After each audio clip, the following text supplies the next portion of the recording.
మాజీ ముఖ్యమంత్రి కేసీఆర్ను ఉద్దేశించి కేటీఆర్ కొన్ని ఆసక్తికరమైనటువంటి వ్యాఖ్యలు చేశారు.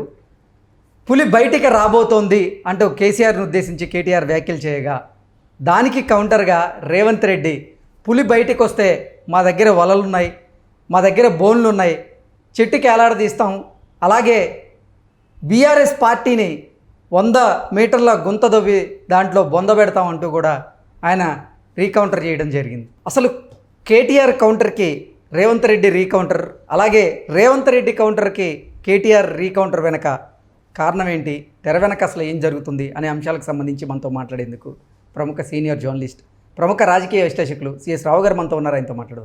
Sir hi sir. Hello Krishna. Sir, KTR Revanth Reddy ఒకరికొకరు ఘాటుగా విమర్శించుకుంటున్నారు. కేసీఆర్ గారిని ఉద్దేశించి పులి బయటకు వస్తుంది అంటూ కేటీఆర్ గారు కొన్ని వ్యాఖ్యలు చేశారు. వాటికి కౌంటర్గా రేవంత్ రెడ్డి గారు పులి బయటకు వస్తే మా దగ్గర బోన్లు ఉన్నాయి, వలలు ఉన్నాయి, చెట్టుకేలాడ తీస్తామని, అలాగే బీఆర్ఎస్ పార్టీని 100 మీటర్ల లోతులో గుంటతో పార్టీని బొంద పెడతామంటూ కూడా కొన్ని వ్యాఖ్యలు చేశారు. దానికి మళ్ళీ కౌంటర్గా కేటీఆర్ గారు మనం అంటే బీఆర్ఎస్ పార్టీని 100 మీటర్ల గుంటలో బొంద పెట్టడం పక్కన పెడితే 100 రోజుల్లో మీరు ఇచ్చిన హామీలను నెరవేర్చే దిశగా అడుగులేయండి అంటే కూడా ఆయన మళ్ళీ కౌంటర్ వేశారు. ఏంటి సార్ అసలు తెర వెనక ఏం జరుగుతుంది? ఇప్పుడు ఈ కామెంట్లు పులి బయటకు వస్తుంది, పులి బయటకు వస్తే మీరు ఎవరు నిలబడలేరు అనేటువంటి కామెంటు ఎప్పుడు చేశారు? ఆయన జగన్మోహన్ రెడ్డి కేసీఆర్ దగ్గరికి వచ్చి వెళ్ళిన తర్వాత చేశారు. ఇది గుర్తుపెట్టుకోవాలి మనం. జగన్మోహన్ రెడ్డి కేసీఆర్ దగ్గరికి వచ్చారు పరామర్శించడానికి. ఎప్పుడు? ఈయన తుంటి విరిగి కింద పడిన 4 రోజుల తర్వాత వచ్చారు. తుంటి విరిగి కింద పడి ఆపరేషన్ అయిపోయి హాస్పిటల్లో ఇంటికి వచ్చి రెస్ట్ తీసుకుంటున్నటువంటి టైంలో 30 డేస్ సుమారుగా అయిన తర్వాత జగన్మోహన్ రెడ్డి వచ్చి దాదాపు 45 నిమిషాల పాటు వాళ్ళిద్దరు ఏకాంతంగా మాట్లాడుకున్నారు. ఆ ఏకాంతంగా మాట్లాడుకున్నటువంటి సందర్భంగా వచ్చినటువంటి గాసిప్స్ ఏంటంటే, రేవంత్ రెడ్డి ప్రభుత్వాన్ని పడగొట్టడానికి కుట్ర పన్నుతున్నారు అనేటువంటిది ఆ రోజు బయటకు వచ్చినటువంటి న్యూస్. ఏంటి, ఎందుకు జగన్మోహన్ రెడ్డితో కలిసి కుట్రపడుతున్నారు అంటే, కేసీఆర్కి చేతగాకనా అని అంటే, మాయల ప్రకీర్ణ ప్రాణం చిలకలో ఉన్నట్టు రేవంత్ రెడ్డి యొక్క ప్రభుత్వం యొక్క ప్రాణం పొంగులేటి శ్రీనివాసరెడ్డి దగ్గర ఉంది. ఈ పొంగులేటి శ్రీనివాసరెడ్డి ఎక్కడున్నారు? జగన్మోహన్ రెడ్డి దగ్గర ఉన్నారు. కాబట్టి జగన్మోహన్ రెడ్డి దగ్గర స్విచ్ చేస్తే తెలంగాణ ప్రభుత్వం రేవంత్ రెడ్డిది కూలిపోయేటువంటి అవకాశం ఉంది అనేది బీఆర్ఎస్ పార్టీ ఎప్పటి నుంచో ఎత్తుగడలు వేస్తుంది అనేది ఒక టాక్ నడుస్తుంది రాజకీయ వర్గాల్లో. ఎందుకు ఆ విధంగా అని అంటే, పొంగులేటి శ్రీనివాసరెడ్డి కీలకమైనటువంటి లీడరు. కాంగ్రెస్ పార్టీలో చేరిన వెంటనే ఆయనకి కీలకమైనటువంటి పదవిని కూడా ఇచ్చారు. స్టార్ క్యాంపెయినర్ దానికి ఇవ్వడం జరిగింది. ప్లస్ ఆయనకి ఎంతమందికి టికెట్లు ఇవ్వాలంటే అంతమందికి కాంగ్రెస్ పార్టీ అప్పట్లో ఇచ్చింది. దాదాపు 15 నుంచి 20 మంది ఇవాళ ఆయన చెప్తే వినేటువంటి వాళ్ళు ఉన్నారు. పొంగులేటి శ్రీనివాసరెడ్డి ఏం చెప్తే అది వినేటువంటి వాళ్ళు. కానీ పొంగులేటి శ్రీనివాసరెడ్డి బీఆర్ఎస్ విధి విధానాలను, కేసీఆర్ గారి అంటే వైఖరిని ఆయన వ్యతిరేకించే పార్టీ నుంచి బయటకు వచ్చారు. అవును, బాహాటంగా విమర్శించారు. ఈ నేపథ్యంలో ఆయన నిజంగా పార్టీలో చీలికి తెచ్చే ఆ పరిస్థితి ఉంటుందంటారా? ఆయన ఉండదు. కానీ అందుకే నన్ను గాసిప్స్ అంటుంది. ఇప్పుడు గాసిప్స్కి కూడా ఒక లింక్ ఉంటుంది. గాసిప్స్ కూడా లింక్ ఉంటుంది. ప్రస్తుతానికైతే గాసిప్సే.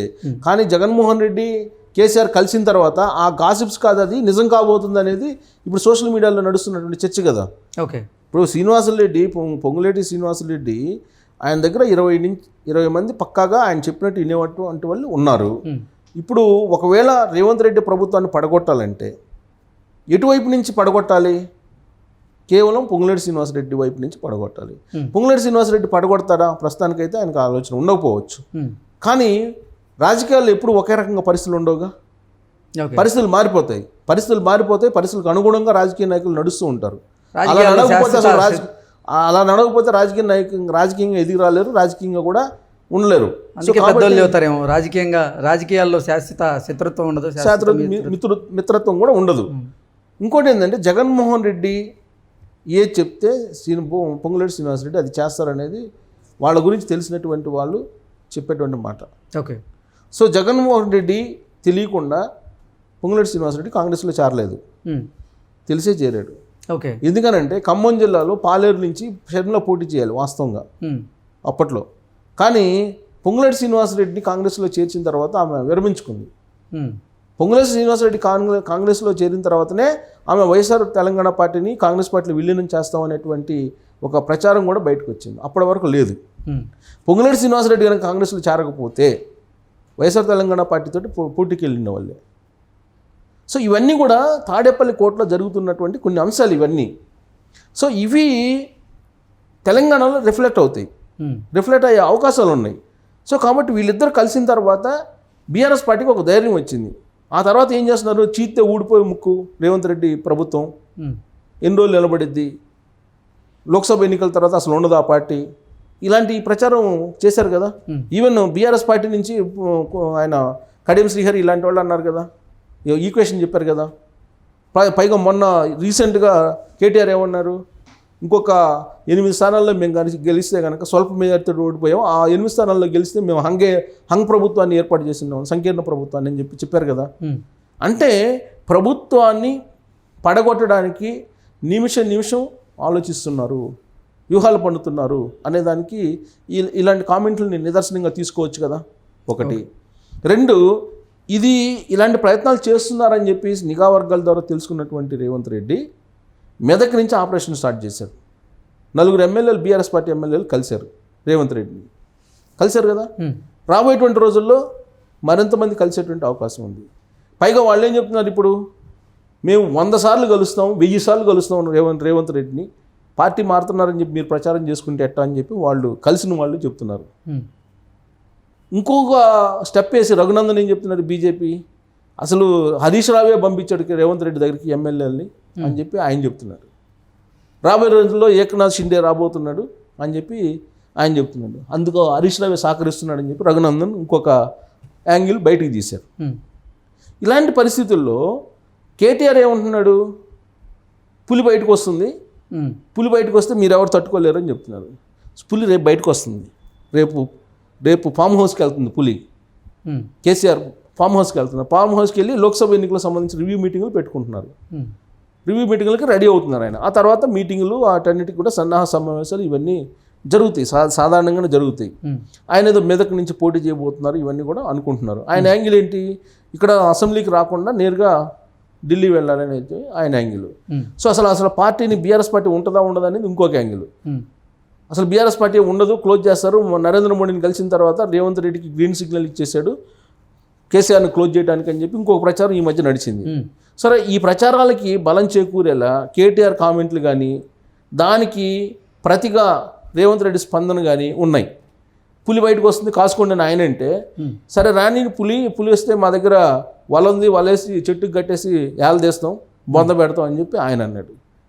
అంటే ఇప్పుడు ఈ రెండింటికి మనం కంపేర్ చేస్తే ఆయన పులి వస్తుందని చెప్పి అన్నాడంటే వెనక జగన్మోహన్ రెడ్డి వీళ్ళందరూ ఏదో ప్లాన్ చేసి పులి వస్తుంది, పులి బయటకు వచ్చిన తర్వాత మీ ప్రభుత్వం ఉండదు అనే యాంగిల్లో ఆయన మాట్లాడారు అనేది కాంగ్రెస్ పార్టీ భావిస్తుంది.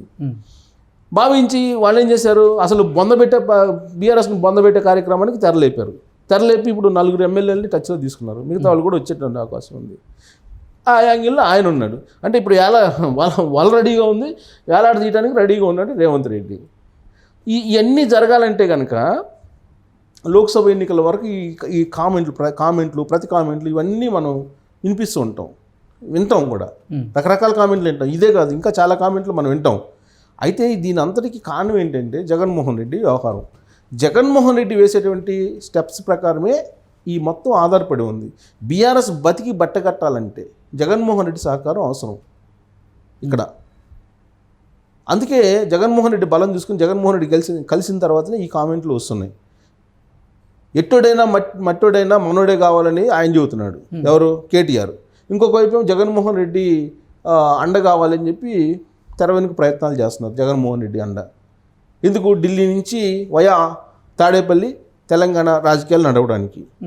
అందుకే ఆయన జగన్మోహన్ రెడ్డి వచ్చినప్పుడు ఏ విధంగా ఒక ప్రోటోకాల్ ప్రకారం అందరూ బీఆర్ఎస్ పార్టీకి సంబంధించిన నేతలు ఏ విధంగా నుంచొని బొకేలు ఇచ్చి లోపలికి తీసుకెళ్ళేలా మనం చూస్తున్నాం. పరామర్శించడానికి వచ్చిన వాళ్ళకి ఏ విధంగా వాళ్ళు ప్రోటోకాల్ ఇచ్చారో మనం చూసాం కదా. అంటే అంత గౌరవం ఎందుకు ఇచ్చారని అంటే జగన్మోహన్ రెడ్డితో పని ఉంది వాళ్ళకి. పులి బయటకు వస్తుంది కదా, బయటకు వచ్చినప్పుడు పులి ఎవరిని దొరికితే వాళ్ళని కాటేయాలి, అంతే కదా.